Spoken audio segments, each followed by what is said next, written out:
우리 하나님의 말씀은 히브리서 4장 16절 말씀입니다. 신약 성경 357면 히브리서 4장 16절 말씀입니다. 히브리서 4장 16절 우리 다 같이 한 목소리로 읽겠습니다. 그러므로 우리는 긍휼하심을 받고 때를 따라 돕는 은혜를 얻기 위하여 은혜의 보좌 앞에 담대히 나아갈 것이니라. 아멘. 오늘은 기도에 관한 말씀입니다. 우리가 신앙생활을 하면 할수록 기도의 기쁨 혹은 기도의 맛 혹은 기도의 풍성함을 더 누려야 될 텐데, 사실은 오히려 기도를 하면 하고 신앙생활을 하면 할수록 이렇게 기도의 풍성함과 기쁨을 누리는 사람들이 점점 더 적어지는 것을 느끼게 됩니다. 특별히 이 젊은이들로 내려갈수록 기도의 시간이 굉장히 짧아집니다. 또 아예 기도하지 않는 것을 보게 됩니다. 여러분 어떻습니까? 오늘도 이 기도 시간에 여러분 기도하러 오셨는데 우리 한번 주변을 보십시오. 정말 젊은이들이 얼마나 기도하러 나왔는가. 물론 그래도 우리 교회는 좀 낫습니다. 다른 교회는 전부 뒤에서 보면 여기 다 이제 없는 분들, 그 다음에 다 머리 허연 분들, 이런 분들만 계시고요. 또 저희는 뭐 여기 많이 채워주신 분들도 계시고 또 젊은이들도 계셔서 참 그래도 좀 난데, 여러분 지금 심각합니다. 여러분 정말 이 한 세대가 지나면 그래도 우리의 자녀들이 이곳에서 다음 세대가 과연 이만큼 기도할 것인가 하는 것을 생각할 때 참 우리의 마음이 낙심되는 것을 보게 됩니다. 기도를 하면 할수록 기도가 깊어지고 정말 기도의 풍성함을 체험하고 기도가 정말 좋다, 기도가 정말 은혜스럽다, 기도 외에는 다른 게 없다, 이런 것들을 체험해야 될 텐데 오히려 이런 것들이 점점 흐려지고 옅어지며 오히려 기도가 하나의 의무가 되어버리는 이런 경우들이 참 많습니다. 그래서 이제 우리 새벽 기도에 우리 오시는 권사님들, 집사님들 보시면 거의 빠지지 않고 나오세요. 근데 과연 이 새벽 기도를 통해서 정말 하나님께서 주시는 기도의 풍성함을 체험하고 정말 세상이 줄 수 없는 기쁨과 평안을 이 기도를 통해서 체험하고 가느냐, 아니면 정말 의무적으로 빠질 수 없기 때문에 또 당연히 해야 되기 때문에 기도하러 나오시는가. 이 시간도 마찬가지죠. 우리가 금요 철야 기도 시간이라 이렇게 우리가 이 시간을 부르는데, 여러분 기도하러 오셨고 과연 기도하실 때에 이 기도의 시간을 통해서 세상이 줄 수 없는 기쁨, 그리고 하나님께서 주시는 풍성함을 기도하시면 하실수록 체험하고 계시느냐 하는 것입니다. 많은 부분에 있어서 시간이 지나면 지나갈수록 이 기도가 거의 의무의 수준에 혹은 형식의 수준에 머무는 것을 보게 됩니다. 이 제임스 패커라는 학자는 기도라는 책에서 이 기도를 무엇이라고 정의했는가 하면 의무를 지나 기쁨에 이르는 길이라, 이렇게 표현을 했습니다. 의무를 지나 기쁨에 이르는 길. 기도에는 의무적인 요소도 있습니다.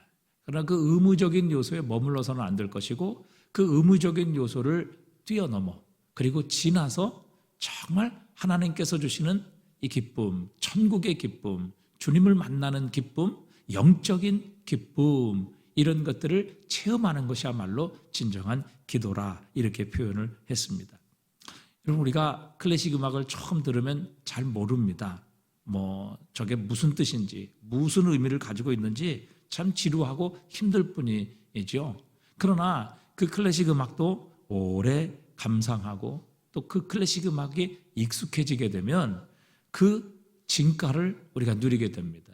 정말 우리가 이런 가벼운 음악에서는 느낄 수 없는 화음, 조화, 그리고 아름다움이 들려지기 시작합니다. 그래서 그 클래식 음악을 결코 버릴 수가 없는 것이죠. 마찬가지입니다. 우리도 하나님께 기도하면 기도할수록 기도의 풍성함을 체험해야 합니다. 그리고 기도의 맛을 경험할 수 있어야 하지요. 이 기도의 풍성함과 또 기도의 맛을 경험하기 위해서는 가장 먼저 우리에게 기도하는 과정이 필요합니다. 기도하지 않고 그리고 기도의 시간을 들이지 않으면서 우리가 기도의 풍성함, 기도의 기쁨을 체험할 수는 없는 것이죠. 그렇기 때문에 가장 중요한 것은 기도해야 합니다. 기도하지 않고 기도의 풍성함, 그리고 기도의 맛과 기도의 기쁨을 누린다는 것은 불가능한 일이지요. 그래서 이 기도의 맛과 기도의 기쁨을 누리기 위해서는 가장 먼저 기도해야 합니다. 그리고 기도가 거의 습관적으로 의무적으로 하는 그 기도를 지나서 결국에는 기도의 기쁨의 자리, 기도의 풍성함의 자리에 이르게 되는 것이죠. 그런데 우리가 무작정 기도 훈련을 한다고 해서 기도가 깊어지는 것이 아닙니다. 우리의 기도가 깊어지려면 기도를 통해 반드시 하나님을 만나는 과정이 필요합니다. 즉 하나님과 기도를 통해 교제하는 친밀한 과정이 필요하다는 것이죠. 그러니까 우리의 기도가 왜 깊어지지 않는가 하는 원인 중에 하나는 그죠? 우리가 혼자 떠듭니다. 혼자 하나님께 요청하고 그리고 그냥 기도를 끝내고 돌아가 버리는 것이죠. 그러니까 더 이상 기도의 깊이를 체험할 수 없습니다. 그리고 이 기도를 통해서 내 기도를 들으시고 내게 말씀해 주시고 나와 교제하시는 이 하나님과의 교제 시간을 결코 가질 수가 없게 되는 것이죠. 그러나 중요한 것은 하나님은 기도를 통해 우리에게 말씀하신다는 사실입니다. 그분의 뜻을 가르쳐 주십니다. 기도의 궁극적인 목적은 주님과의 깊은 교제이지요. 그래서 주님의 음성을 듣는 것, 바로 그것이 기도의 최고의 경지이고 이 기도를 통해서 우리가 느낄 수 있는, 누릴 수 있는 기쁨이요, 풍성함이요, 맛이라는 사실입니다. 그런데 우리의 대부분의 기도가 그저 하나님께 우리의 요구만을 아뢰고 끝입니다. 하나님의 뜻을 알려고 하고 그분의 음성을 들으려고 하고 또 그분의 뜻이 무엇인지 그분이 나에게 무엇을 원하시는지 또 그분과의 친밀한 교제를 나누는 시간을 우리는 배려하거나 할애하지 않는다는 사실이죠. 여러분, 우리의 기도가 풍성해지기 위해서는 하나님의 음성을 들을 수 있어야 합니다. 그분의 말씀을 들을 수 있어야 하죠. 주님과의 깊은 교제를 통해서 나를 향하신 하나님의 뜻을 깨달을 때에 우리는 정말 기도를 통해 주시는 하나님의 풍성함과 기쁨 그리고 환희를 체험할 수 있습니다. 엠마오로 내려가는 제자들이 예수님을 만나서 주님의 말씀을 듣습니다. 그때 그들이 이런 고백을 하죠. 우리가 그의 말씀을 들을 때 마음이 뜨겁지 아니하더냐. 마음이 뜨겁지 아니하더냐. 여러분, 우리가 기도를 통해 주님의 응답을 받고 또 주님의 음성을 듣게 되면 우리의 마음이 뜨거워지는 것을 체험합니다. 아, 하나님이 우리의 기도를 들으시는구나. 하나님이 내 안에 나와 함께 하시는구나. 이것을 체험하게 되면 우리의 기도는 기쁨이 넘치게 되죠. 우리의 기도는 풍성해집니다. 빨리 가라고 해도 갈 수가 없는 것이죠. 그리고 우리의 기도는 더욱더 깊어지고 풍성해지는 기도의 진정한 기쁨, 기도의 맛을 체험할 수 있게 되는 것입니다. 그러게 여러분, 기도에 있어서 정말 중요한 것은 이 기도를 통해 주님과의 깊은 만남이 있는 것, 그리고 그분의 만남을 통해서 우리는 그분의 뜻, 그분의 음성을 들을 수 있는 이것이야말로 우리의 기도를 정말 깊은 기도로 인도하는 과정이라는 것을 우리는 생각하게 됩니다. 자, 그렇다면 여러분, 우리가 어떻게 이 주님과의 기도를 통해서 기도의 기쁨을 회복할 수 있을 것인가? 어떻게 기도의 풍성함을 기도의 시간을 통해 우리가 누릴 것인가? 이것이 없이는 기도는 의무가 됩니다. 형식적인 것이 될 수밖에 없죠. 그저 하나의 과정에 지나지 않는 것입니다. 자, 그렇다면 기도의 가장 기본, 여러분, 그것이 무엇일까요? 기도의 가장 기본은 바로 우리가 기도하는 대상이 누구인지를 정확하게 아는 것입니다. 예수님께서 제자들에게 기도를 가르쳐 주셨죠. 기도의 가장 모범이 무엇인지, 기도의 가장 기본이 무엇인가를 말씀하시면서 그렇게 말씀하십니다. 하늘에 계신 우리 아버지요. 여러분, 우리가 기도하는 대상은 바로 하늘에 계신 우리 아버지라고 가르쳐 주십니다. 세상은 돌에게 기도합니다. 오래된 나무에 기도하죠. 혹은 사람이 손으로 만들어 놓은 우상에 기도합니다. 여러분, 그것이 무슨 힘이 있겠습니까? 그것이 무슨 능력이 있겠습니까? 사람의 손으로 만든 것이 사람을 위해 무엇을 할 수 있겠습니까? 그래서 시편 115편 4절 이렇게 말씀하십니다. 함께 읽어보겠습니다. 그들의 우상들은 은과 금이요 사람의 손으로 만든 것이라 입이 있어도 말하지 못하며 눈이 있어도 보지 못하며 귀가 있어도 듣지 못하며 코가 있어도 냄새 맡지 못하며 손이 있어도 만지지 못하며 발이 있어도 걷지 못하며 목구멍이 있어도 작은 소리조차 내지 못하느니라. 여러분, 우상의 존재가 이렇다는 겁니다. 눈도 있고 코도 있고 입도 있지만 냄새도 못 맡고 볼 수도 없고 우리의 기도를 듣지도 못하며 목구멍이 있어도 작은 소리조차 내지 못하는 것, 이것이 바로 우상이라는 것이죠. 결국 우상을 의지하는 자들, 우상에게 기도하는 자들은 우상과 같이 무능하게 될 것이며 그들로부터 어떤 도움도 받을 수 없을 것이라 그렇게 선포하십니다.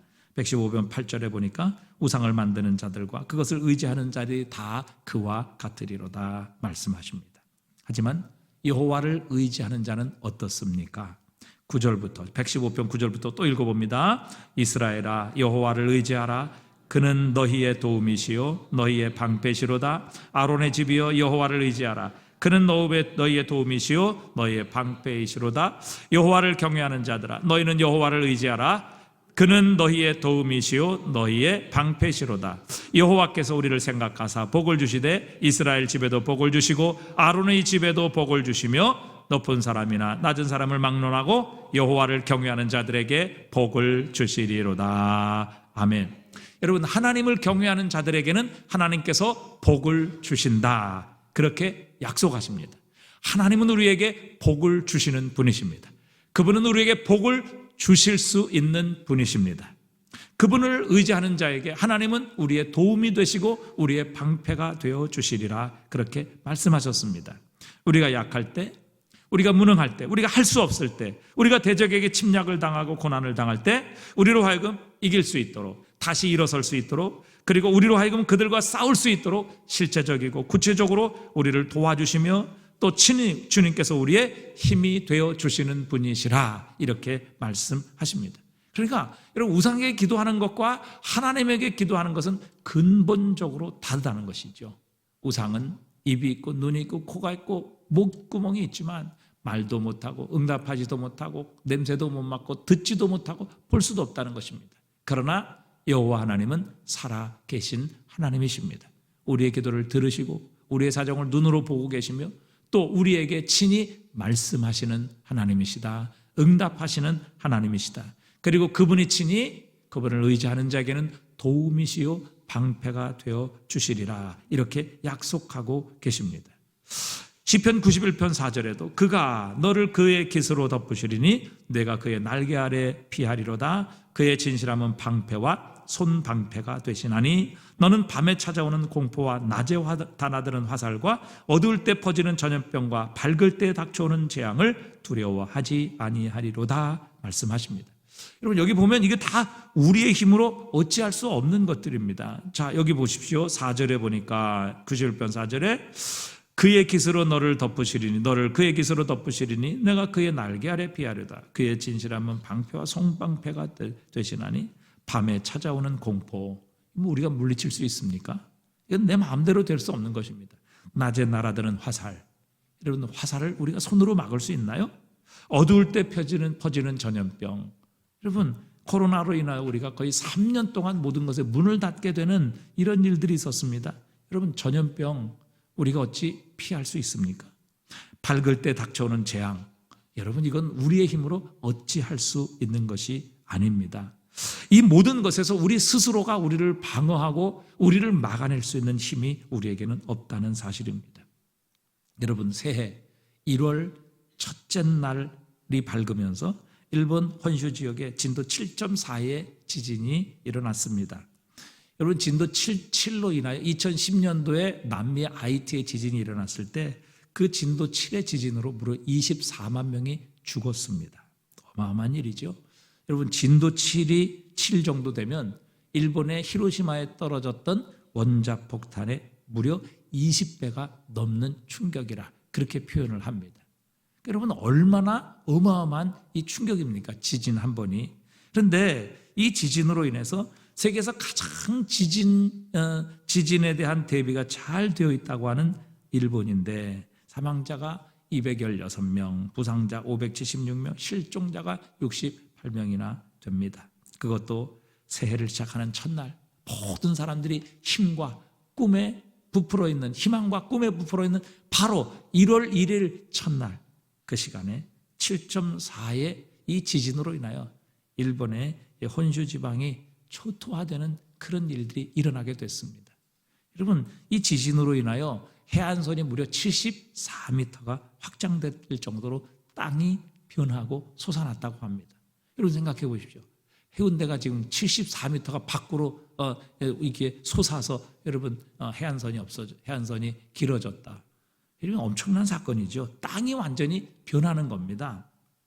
그런데 여러분, 이런 재난을 누가 예상하고 이런 재난을 누가 피할 수 있겠느냐 하는 것입니다. 하지만 하나님을 의지하는 자, 이런 공포와 재앙을 두려워하지 않게 하시리라 약속하십니다. 왜요? 하나님은 우리의 방패와 손방패가 되어주실 것이고, 또 그분이 방패가 되시면 그분을 뚫고 우리를 해할 자가 없기 때문이지요. 그런데 바로 우리가 기도하는 대상이 누구이냐는 것입니다. 우리가 기도하는 대상은 말 못하는 우상도 아니요, 그렇다고 움직일 수도 없는 바위도 아니며 수백 년 동안 그 자리를 지키고 있는 고목도 아니라는 사실입니다. 성경은 우리가 기도하는 그분 바로 우리의 아버지시라 이렇게 말씀하십니다. 여러분, 하나님께서 우리의 기도를 들으시는 이유가 무엇입니까? 그 이유는 바로 하나님과 우리와의 관계성 때문입니다.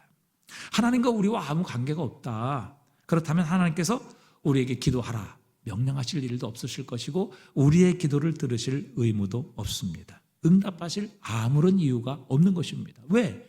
하나님과 아무런 관계가 없는데 하나님께서 우리에게 기도하라 요구할 필요도 없으시고, 우리가 하나님께 기도할 때 하나님이 우리의 기도를 들으시고 응답하실 의무나 이유도 전혀 없는 것입니다. 그러나 여러분, 예수님께서 우리에게 기도를 가르쳐 주실 때 가장 먼저 우리의 기도의 대상을 어떻게 부르라고 말씀하셨습니까? 마태복음 6장 9절에 보니까 그러므로 너희는 이렇게 기도하라. 하늘에 계신 우리 누구예요? 아저씨가 아니고 하늘에 계신 우리 아버지요, 이름이 거룩히 여김을 받으시오며 그랬습니다. 여러분, 우리가 하나님의 자녀가 되었다는 사실, 그리스도 예수를 믿음으로 말미암아 하나님께서 우리를 자녀로 삼으셨다는 사실, 요한복음 1장 12절에도 영접하는 자 곧 그 이름을 믿는 자들에게는 하나님의 무엇이 되는 자녀가 되는 권세를 주셨으니, 여러분 그리스도 예수로 말미암아 우리는 하나님의 자녀가 되었습니다. 하나님은 우리의 아버지가 되어 주셨다는 사실입니다. 여러분, 이 관계로 인하여 하나님은 우리에게 기도하라 명령하셨고 우리가 기도할 때 하나님은 우리의 기도에 응답하시리라. 우리를 도와주시고 우리의 방패요 우리의 힘이 되어 주시리라. 이렇게 약속해 주신 것입니다. 여러분, 하나님께서 우리를 그분의 자녀로 삼으셨죠. 로마서 8장 15절에 보니까 너희는 다시 무서워하는 종의 영을 받지 아니하고 무슨 영을 받았어요? 양자의 영, 아들의 영을 받았다는 것입니다. 그러므로 우리가 아빠, 아버지라고 부르짖느니라. 이 아빠라는 말은 가장 친근한 부모와 자녀의 관계의 표현이지요. 그래서 하나님을 아빠라고 부를 수 있는 친밀한 관계로 예수님은 우리를 인도해 주셨습니다. 우리를 그런 관계로 변화시켜 주셨다는 것입니다. 그리스도 예수의 십자가는 하나님과 우리의 관계를 다시 한번 새롭게 바꾸어 주셨습니다. 이제는 더 이상 하나님께서 우리의 진노와 심판의 그런 주관자가 아니시라 하나님께서 우리에게 은혜를 베푸시는 그분의 아들, 딸이 되게 해 주셨습니다. 성령이 친히 우리의 영과 더불어 우리가 하나님의 자녀인 것을 증언하시나니, 우리가 하나님의 자녀인 것을 증언하시나니 자녀이면 또한 상속자 곧 하나님의 상속자요 그리스도와 함께한 상속자니 우리가 그와 함께 영광을 받기 위하여 고난도 함께 받아야 할 것이니라. 여러분, 아빠라는 말은 정말 부모와 자녀의 가장 친밀한 관계의 표현이죠. 그래서 저희 자녀들도 어릴 때는 아빠 제가 퇴근하면 달려와서 아빠 그리고 달려왔습니다. 얼마나 귀엽고 또 얼마나 아주 좋았는지 알 수 없습니다. 그래서 자녀를 위해서라면 정말 무엇이든 하지 못할 일이 없었을 것 같았습니다. 그런데 크니까 아버님 이렇게 부르더라고요. 아버님이라고 부르는 것은 용돈 주세요 그 말이거든요. 아버님 이렇게 나와요. 아빠 이렇게 잘 안 부른단 말이죠. 여러분, 아버지, 사실 이 아버지라는 이 단어 하나에 모든 것이 들어있는 것이거든요. 하나님을 부를 때도 저도 이제 아침에 새벽에 일어나자마자 이제 목이 잘 안 나오잖아요. 새벽기도 나오기 전에 이제 차를 타러 나오면서 제일 먼저 제가 부르는 이 일성이 무엇인가 하면 아버지라는 말입니다. 아버지. 이 교회에 앉아서 기도를 할 때도 아버지 이렇게 부릅니다. 이 아버지라는 사실 말 한마디에 모든 것이 담겨 있거든요. 하나님과 우리와의 관계, 하나님을 어떻게 생각하고 또 하나님께서 나를 어떤 분으로 보고 계시는지 이 아버지라는 단어 하나에 사실 모든 게 들어있습니다. 그래서 여러분 하나님을 아버지, 아빠 이렇게 부를 수 있다면 여러분 하나님과 올바른 관계를 맺고 있는 겁니다. 하나님과 좋은 관계를 유지하고 있는 겁니다. 그런데 여러분 아버지 이 이름을 하나님께 제대로 못 부르시는 분도 참 많아요. 아버지에게 상처받고 아버지에게 학대당하고 아버지에 대해 전혀 좋은 기억이 없는 분들, 참 아버지를 하나님을 아버지로 부르기가 참 힘든 사람들입니다. 그러나 여러분 이 세상에 나를 학대하고 나를 미워하고 나를 실망시켰던 그 아버지와 하늘에 계신 우리 아버지 하나님과는 다르지요. 여러분 우리가 기도하러 나갈 때 하나님은 우리의 심판자, 또 우리의 재판장, 우리의 죄를 벌하시는 그리고 혼내시는 채찍질을 휘두르시는 우리를 심판하시는 그런 심판자가 아니라 그분은 우리를 세상에서 가장 사랑하시는 우리의 아버지이심을 기억해야 합니다. 여러분 교회도 이게 여기는 이제 조금 떨어져 있기 때문에 괜찮은데 저쪽 구남로에 있을 때는 정말 많은 분들이 교회를 찾아왔어요. 그래가지고 별의별 핑계를 다 댑니다. 제일 많이 되는 핑계가 지갑 잊어버렸다. 그래서 내가 차를 타야 되는데 지갑 잊어버렸다. 지갑은 도대체 왜 이렇게 자주 잃어버리는지 올 때마다 뭐 지갑을 잃어버렸다 그래요. 몇 번 오는지 몰라요. 근데 그런 분들 또 뭐 여러 분들이 와요. 그러면 뭐 한 번, 두 번 이렇게 도움을 드리고 구제를 하죠. 근데 여러분 아무런 관계도 없는 분이 그렇게 와서 도와달라 이렇게 요구하면 여러분 제가 물론 한두 번 구제 차원에서 도와주지만 그러나 그분들에게 마음을 쏟아 자식에게 하는 것처럼 대하지는 못합니다. 그러나 우리의 자녀들이 때로는 속썩이고 말도 안 듣지요. 부모에게 반항하지요. 여러분 그러나 당시에는 그 자녀들이 믿고 싫어도 아이들은 결코 무시할 수 없습니다. 그를 버릴 수 없어요. 그들의 요구를 들어주지 않을 수 없습니다. 왜 그렇습니까? 부모와 자는요 피가 섞인 관계이기 때문에 그렇습니다. 그래서 뗄래야 뗄 수가 없는 관계가 부모의 관계입니다. 여러분 가수 백지영 씨라는 분이 있습니다. 이분이 2000년대에 뭐 아주 이상한 스캔들로 인해서 정말 완전히 무너지고 인생이 매장되는 그런 사건이 있었습니다. 기자들이 몰려들어서 집에도 갈 수가 없었어요. 그래서 호텔에서 뭐 한 며칠 정도를 지냈다고 해요. 8층의 호텔에 묵었는데 거기서 뛰어내리면 모든 것이 끝날 것 같은 그런 절망적인 마음이 들었다고 합니다. 뭐 여러분 얼마 전에도 또 무슨 탤런트 마약 뭐 이런 문제 때문에 스스로 생명을 끊었지 않습니까? 바로 그런 마음이 들었다는 거예요. 그냥 8층에서 뛰어내리면 모든 게 끝이다 그런 생각이 들었다고 합니다. 그곳에서 고민하면서 며칠 몇 날을 묵고 두문불출하니까 자신을 취재하려던 모든 기자들이 다 돌아갔다고 해요. 그리고 나서 결국 이제 몸을 잘 추스리고 집에 돌아가서 문을 두드렸는데 문을 열고 나오신 가장 먼저 나온 분이 바로 자신의 아버지였다고 합니다. 그냥 아버지가 공무원이었는데 이 딸의 스캔들 때문에 자신의 책임을 통감하며 그 직장까지 사표를 내고 그만두었다는 것입니다. 아마 세상 사람 같으면 욕설을 퍼붓고 문도 열어주지 않았을 수도 있었을 것입니다.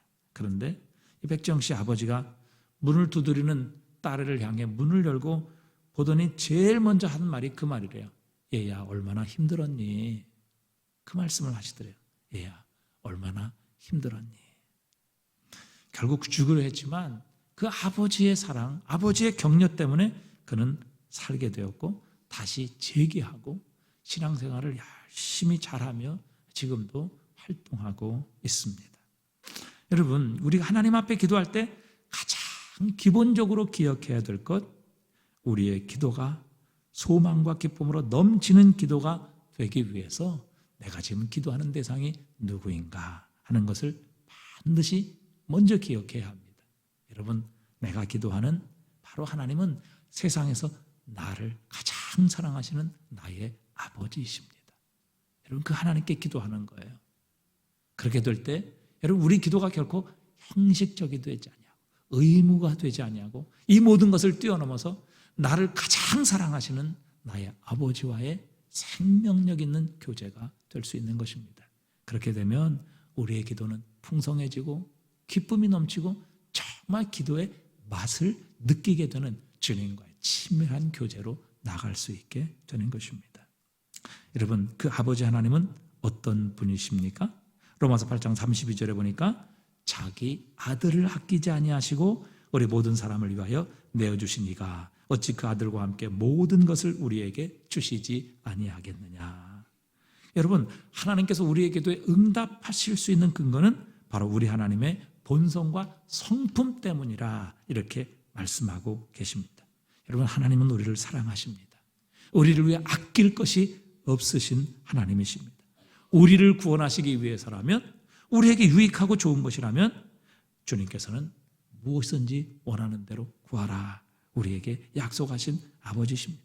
마태복음 7장 11절에도 너희가 악한 자라도 좋은 것으로 자식에게 줄 줄 알거든 하물며 하늘에 계신 너희 아버지께서 구하는 자에게 좋은 것으로 주시지 않겠느냐. 여러분, 우리의 기도가 의무를 뛰어넘어 기쁨이 되고 은혜가 되기 위해서 가장 먼저 우리가 기억해야 될 것은 나의 기도를 들으시는 분이 바로 나의 좋으신 아버지시라는 것, 나를 세상에서 가장 사랑하셔서 그의 독생자까지 아낌없이 내어주신 바로 나의 아버지시라는 것, 그분은 나를 위해서라면 하시지 못할 일이 없으신 좋으신 나의 아버지시라는 것을 기억할 때 여러분, 우리의 기도가 의무를 뛰어넘어 기쁨의 자리로 나갈 수 있게 되는 것입니다. 오늘도 기도하실 때 내가 지금 기도하는 내 하나님, 내 기도를 들으시는 내 하나님이 나를 세상에서 가장 사랑하시는 나의 아버지이시며 그분이 나를 위해서라면 주시지 못할 것이 없으신 나의 아버지시라는 것을 기억하며 하나님께 나아갈 때 우리의 기도는 더욱더 풍성해질 것이며 기도의 기쁨을 체험할 수 있게 될 것입니다. 두 번째, 여러분, 우리의 기도가 더 풍성하게 해지기 위해서는 하나님의 자녀는 모든 상황 속에서 기도할 수 있다는 것. 여러분, 그래서 기도하는 사람은 어떤 상황에서 낙심하지 않습니다. 기도하는 사람은 전천후의 신앙을 가지고 있습니다. 그래서 오늘 본문 뭐라고 말씀하십니까? 그러므로 우리는 긍휼하심을 받고 때를 따라 돕는 은혜를 얻기 위하여, 때를 따라 돕는 은혜, in our time of need, 이 need라는 말, in our time of need, 즉 우리가 부족할 때, 우리가 무엇인가 없을 때, 우리가 무엇인가 연약할 때에 그 은혜를 얻기 위하여 나아갈 대상이 바로 우리 하나님이시다, 이렇게 말씀하십니다. 그것도 담대히 나아갈 것이니라. 그러니까 여러분, 상황에 맞게 때에 따라 도움이 필요할 때 언제든지 하나님의 은혜를, 돕는 은혜를 얻기 위하여 하나님의 은혜의 보좌 앞에 담대히 나아갈 것이니라 우리를 격려하고 계시는 겁니다. 여러분, 사실 우리는요, 우리의 환경과 현상이 어떻냐 이런 것에 관심을 갖지만 하나님께서는 우리의 반응, 우리의 결과가 어떤 건가에 더 많은 관심을 가지고 계십니다. 그래서 여러분, 우리가 성도들로 하여금 기도하게 만드는 모든 것은 다 좋은 것이라 이렇게 표현할 수 있습니다. 하지만 외형적으로 좋은 것이라 할지라도 여러분, 기도하는 일을 방해하는 이런 모든 것은 나쁜 것이죠. 여러분, 고난이 좋은 것입니까? 나쁜 것입니까? 여러분, 이 고난이 좋은 고난인가 나쁜 고난인가를 판단하는 시금석이 무엇입니까? 여러분, 어떤 사람은요, 고난 때문에 원망합니다. 고난 때문에 하나님을 떠나게 되지요. 그럼 고난은 그건 나쁜 고난입니다. 그러나 고난으로 인해 기도하는 자리로 나오게 된다, 고난 때문에 주님을 더욱더 의지하게 된다, 고난 때문에 죄를 버리게 된다, 이것은 뭐예요? 고난 자체가 나쁜 것이 아니라 사실 고난이 우리에게 유익이 되고 좋은 것이 되는 것이죠. 시편 119편 67절에 보니까 고난 당하기 전엔 내가 그릇 행하였더니 이제는 주의 말씀을 지키나이다. 이 고난 때문에 자신의 죄를 깨닫게 되는 것이죠. 자신의 잘못을 발견하게 되어서 결국에는 주님의 말씀으로, 주님의 뜻 안으로, 주님의 품으로 돌아오게 되었다, 이렇게 말씀하십니다. 그러니까 우리는 고난은 다 나쁜 것이라고 생각하는데 그렇지 않다는 것이죠. 여러분, 이런 고난은 우리의 유익이 되는 것입니다. 여러분, 평탄함이 축복입니까? 아니면 혹은 나쁜 것입니까? 여러분, 평탄함을 주신 주님의 은혜로 말미암아 우리가 더욱더 이 평탄함으로 인해 하나님께 가까이 간다. 그리고 주님께 감사하며 기도하는 삶에 우리를 인도하도록 만든다라고 하면 이 하나님 주신 평탄은 축복이죠. 그런데 그 평탄 때문에 여러분, 하나님 잊어버리는 사람 얼마나 많습니까?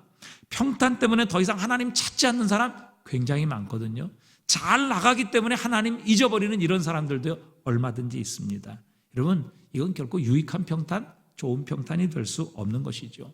여러분, 건강이 복입니까? 아닙니까? 그것도 여러분 단순 건강만 가지고 얘기할 수 없어요. 여러분, 건강함으로 기도하고 건강함으로 하나님께 나와 예배할 수 있다면 그 건강은 축복이죠. 그 건강 때문에 더 치열하게 하나님께 기도하고 간절히 매달리고 하나님 앞에 나올 수 있다면 그 건강은 축복입니다. 건강하지 않으면 나중에 기도도 못하지요. 기도하는 자리로 나올 수도 없는 것입니다. 그런데 여러분, 건강해서 여러분 세상으로 나가고 건강해서 죄를 짓는 사람 얼마든지 많습니다. 여러분, 건강 때문에 하나님을 떠나고 건강 때문에 하나님을 잃어버리는 일들도 얼마든지 있습니다. 여러분, 이 건강이 축복일까요? 오히려 병들고 하나님을 찾고 하나님께 매달리는 것이 복일 수도 있습니다. 여러분, 바울은 육체 가시를 가지고 있었습니다. 하나님께 3번씩 떠나게 해달라고 간절히 기도했습니다. 그가 누구입니까? 그가 기도하면 죽은 자도 하나님의 능력을 통해서 살아나기도 했습니다. 병든 자들을 고쳤고요, 독사가 물어도 바울은 죽지도 않았어요. 이런 능력의 사람이었습니다. 심지어 그의 몸에서 앞치마나 손수건을 가지고 가서 얹기만 해도 병든 사람이 낫고 귀신이 쫓겨나는 역사가 일어나게 하셨습니다. 이런 위대한 하나님의 능력과 역사를 체험했던 그런 사도지요. 그런데 자신의 몸속에 있는 육체의 가시를 떠나게 해달라고 그것도 3번씩이나 간절히 기도했는데 하나님께서 그 육체의 가시를 제거해 주지 않았어요. 여러분, 그렇다면 육체의 가시는 이 바울에게 저주입니까? 심판입니까? 바울은 뭐라고 고백합니까? 고린도서 12장 9절입니다. 한번 읽어보겠습니다. 나에게 이르시기를 내 은혜가 네게 족하도다. 이는 내 능력이 약한 데서 온전하여짐이라 하신지라. 그러므로 도리어 크게 기뻐함으로 나의 여러 약한 것들에 대하여 자랑하리니 이는 그리스도의 능력이 내게 머물게 하려 함이라. 그러므로 내가 그리스도를 위하여 약한 것과 능력과 궁핍과 박해와 곤고를 기뻐하노니 이는 내가 약한 그때에 강함이라. 아멘. 여러분, 이 바울의 육체의 가시, 육체의 연약함이 축복입니까? 저주입니까? 아니, 지금까지 읽었잖아요. 축복이라고 그래요? 저주라고 그래요? 축복이라고 그래요. 자랑한다 그러잖아요. 자신의 약한 것, 이 자신의 육체의 가시, 자신의 연약함, 이것을 오히려 자신은 자랑한다. 왜? 이 자신의 연약함 때문에 하나님의 능력이 자신에게 머물기 때문입니다. 이 연약함, 이 질병 때문에 그는 겸손할 수밖에 없고 겸손을 했기 때문에 하나님을 의지할 수밖에 없었던 것이죠. 그러기에 이 육체의 가시, 연약함, 질병이 오히려 그에게는 축복이라 바울은 그렇게 고백하고 있는 것입니다. 왜? 이 연약함 때문에 하나님을 의지했고 하나님을 의지했기 때문에 하나님의 능력이 이 바울 안에 머물 수가 있었던 것이죠. 때문에 여러분, 질병이라고 해서 다 이건 나에게 나쁜 것이고 또 뭐 건강이라고 해서 다 축복이 아니라는 것을 하나님 우리에게 말씀하십니다. 여러분, 이 모든 것이 우리를 하나님께 기도하는 자리로 이끈다면 그것은 축복입니다. 병도 축복이고요, 연약함도 축복이고 가난도 축복이고 없는 것도 축복이라는 사실입니다. 그러나 세상이 요구하고 세상이 바라는 그 모든 것이 있을지라도 그것이 오히려 기도하는 자리를 떠나게 만든다면 그것은 결코 축복이 될 수 없다는 사실이지요. 그래서 여러분, 한번 생각해 보십시오. 나의 물질이, 건강이, 형통이 정말 나로 하여금 하나님께 나아가고 기도하도록 만드는 것인가? 아니면 하나님께 나아가고 하나님을 의지하고 기도하는 일을 멀어지게 만드는가? 사랑의 교회 옥하는 목사님이 늘 일기를 쓰셨다고 합니다. 그래서 그분이 놀라운 부흥을 이루신 후에 자기가 처음 개척했을 때, 목회를 시작했을 때의 일기를 이렇게 들추어 보았다고 해요. 그런데 처음 목회를 시작할 때 정말 가난하고 힘들고 어려워서 자신이 폐결핵에 걸려서 정말 그 연약한 몸을 이끌고 하나님 앞에 기도할 수밖에 없었다고 합니다. 질병, 가난함, 그것으로 인하여 하나님만을 바라볼 수밖에 없었고 하나님께 자신의 연약함 때문에 기도할 수밖에 없었다고 합니다. 그래서 하루에 2시간 이상을 기도하지 않고는 결코 그는 사역할 수가 없었다고 해요. 그렇게 하나님 앞에 엎드려 하루에 2시간 이상 기도할 때 하나님께서 은혜를 주시고 능력을 주셨다는 것입니다. 그래서 여기까지 오게 되었음을 간증하셨습니다. 그러면서 그분이 그런 말씀을 하세요. 병이 복이었구나. 병이 복이었구나.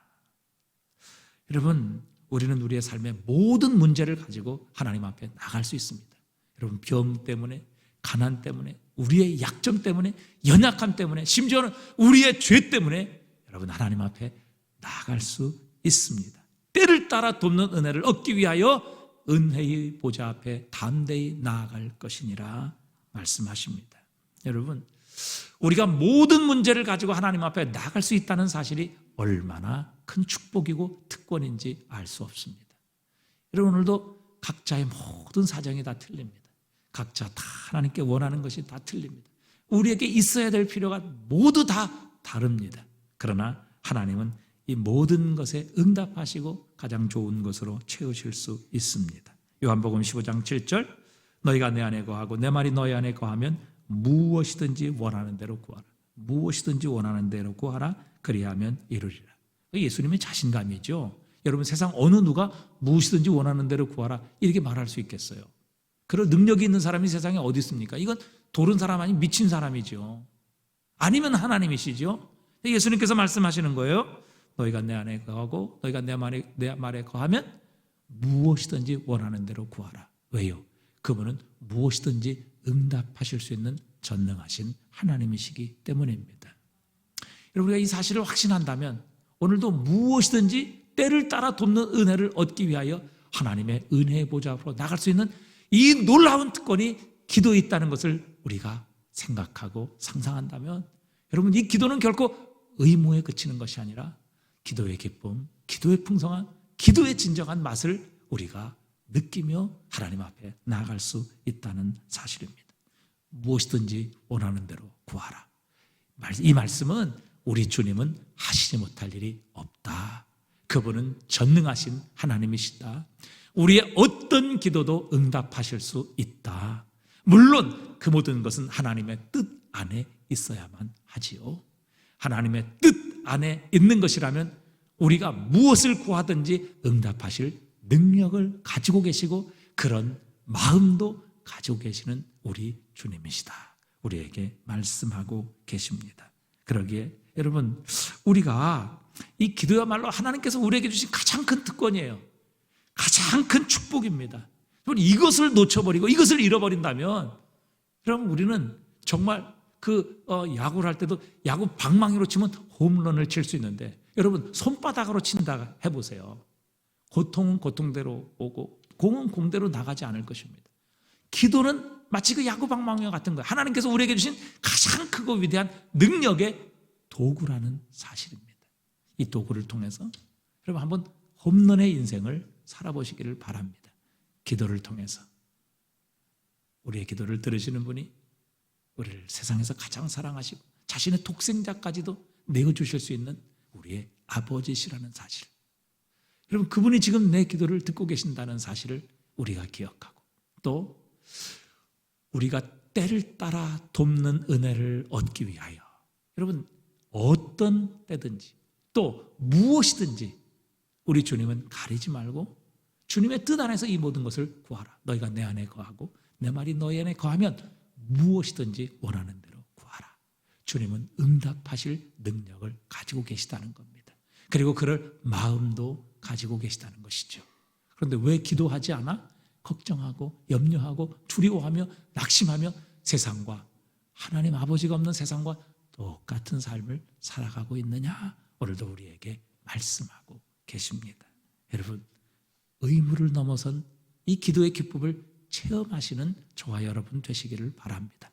기도의 풍성함을 누리시는 저와 여러분 되시기를 바랍니다. 그래서 누가 뭐라고 그래도 일어설 수 없고, 누가 말리고 누가 빨리 좀 가라고 해도 일어설 수 없는 이 기도의 풍성함, 기도의 기쁨을 회복하시는 저와 여러분 되실 수 있기를 주님의 이름으로 축복합니다.